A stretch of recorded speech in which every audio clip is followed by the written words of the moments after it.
This is Valley News Live at 10.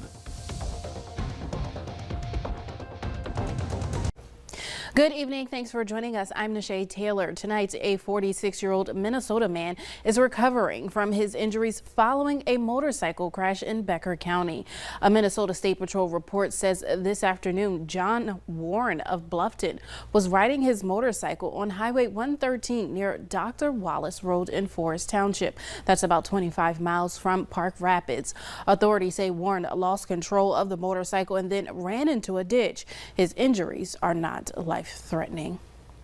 Well, could there be a few chances of rain in the forecast this week? Jim is here now to tell us what we can expect. Jim? Thanks, Nishay. We're taking a look at the Skycam up in Devil's Lake right now.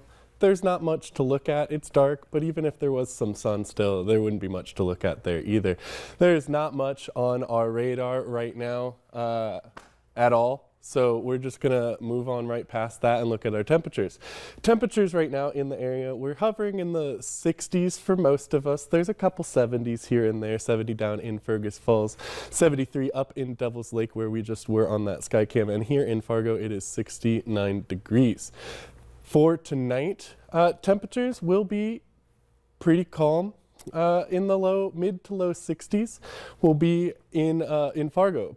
Cloud cover all night, which will help keep that temperature a little bit warmer on the warmer side. And as we work toward the sunrise tomorrow, we could see a break in the clouds overnight, but there may be a chance for some rain coming up tomorrow. And Nishay, I'll let you know when that chance could be. All right, thank you so much, Jim. Well, former President Trump's legal team plans to ask a judge to appoint an independent reviewer to evaluate documents seized by the FBI from his Florida residence. Deborah Alfaront reports on the investigation into Trump's handling of classified documents, which remains a hot-button issue. Demonstrators gathered outside an FBI office near Boston today to protest the FBI's search of former President Trump's Florida estate. The average person is going to start to lose faith in every one of our systems, and we can't let that happen. Trump's legal team will ask a Florida judge to appoint an intermediary known as a special master to review the government's documents seized by the FBI. One of the benefits of the special master, if the master agrees with us, is we can stop DOJ in their tracks when it comes to inspecting these documents. But legal analysts say the Justice Department would likely contest the motion, saying the documents are evidence. The fact that these were highly classified documents, as high as top secret code word, makes it pretty clear to me the president has potential jeopardy here, compounded by what appear to be deliberate misrepresentations by the president or his team. Another document of interest, the affidavit used to get approval for the FBI search. The Justice Department says releasing the affidavit could cause irreparable damage to their ongoing criminal investigation. But more than a dozen media organizations argue the public has a clear and powerful interest in understanding more of what prompted the unprecedented search. The federal judge in Florida who signed off on the FBI search has given the Justice Department until Thursday to submit proposed redactions to the affidavit. Representative Mike Turner is the top Republican on the House Intelligence Committee. Show us what it is that you went into the president's residence, spent 9 hours at former President Trump's residence. What is it that was at an imminent national security threat that you didn't just go to court and ask the court to order that the documents be delivered to them? Trump has called for the Department of Justice to release the affidavit unredacted. The House Intelligence Chair says he hasn't received a damage assessment or briefing on the Mar-a-Lago search. Chairman Adam Schiff says he requested the briefing from the intelligence community last week.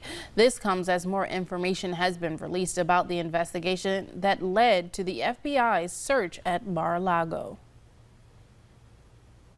This is very serious business. When documents have those markings, it generally indicates that the source of information is very sensitive, and if the document itself were revealed, it could jeopardize that source, and it might be a human source or a technical source. White House officials are reportedly concerned over the large amounts of classified material that was once in former President Donald Trump's Florida home. Sources say some of the documents were only meant to be viewed in secure government facilities. South Carolina Senator Lindsey Graham has been granted a temporary reprieve from testifying in Georgia's probe of former President Donald Trump to overturn his 2020 election defeat.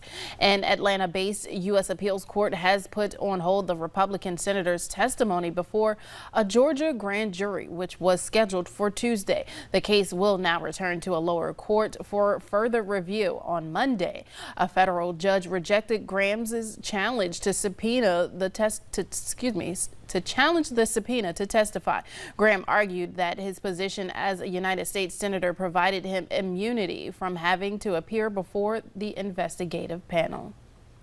First Lady Jill Biden tested negative for COVID-19 today. According to her communications director, Dr. Biden received negative results from 2 consecutive COVID-19 tests. She was prescribed an antiviral medication and has been isolating in South Carolina since testing positive for the virus last Monday.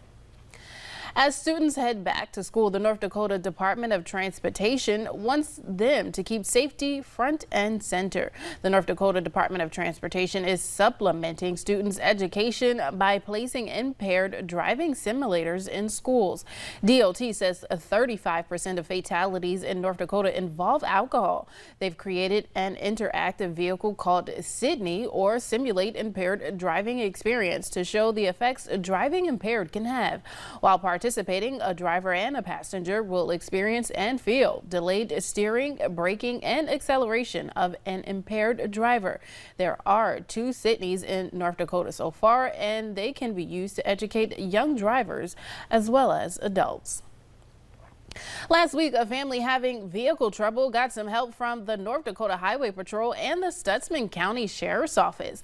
The act of kindness was posted on social media by NDHP yesterday. They say the family was traveling on I-94 through Jamestown when a tire blew out. A trooper and a deputy tried helping to grab the spare tire from underneath the vehicle, but that proved to be a challenge. And after noticing the other tires weren't in good shape, the law enforcement officers reached out for help from local repair shops. 4 tires were donated to the family, and the officers paid to have the new ones mounted on so the family could get back on the road. Today, more than 600 people showed up for Island Park Pool's final day of the season, but it's set to stay closed for a while as the Fargo Park District begins its renovations. Valley News Team's Aaron Walling has more on what is to be expected for the pool's revitalization. Summer is almost over as the Island Park Pool closes its doors this weekend. It's a fun place to hang out. You know, you spend a couple bucks and cool off and get a tan. Yeah, I like this place a lot. But there are renovations just around the corner, which means the pool will be closed next summer as well. It's kind of I don't know, it's bittersweet because I've been coming here for years and years. There are many new features coming to the pool, which includes a lazy river and slides.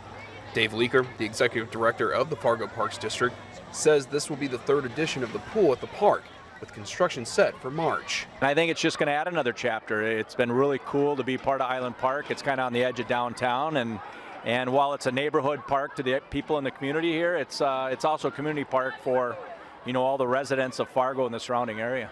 The Island Park Pool has been a staple in the Fargo-Moorhead area for many generations, and some say it will be bittersweet to say goodbye for the time being, but they're willing to wait just to enjoy what's new to come. I think it'll bring a lot of life back to the area. People love the pool, so it'll be nice to see everyone happy again here. In Fargo, Aaron Walling, Valley News Live. Very exciting. Well, the Island Park Pool is expected to reopen in 2024.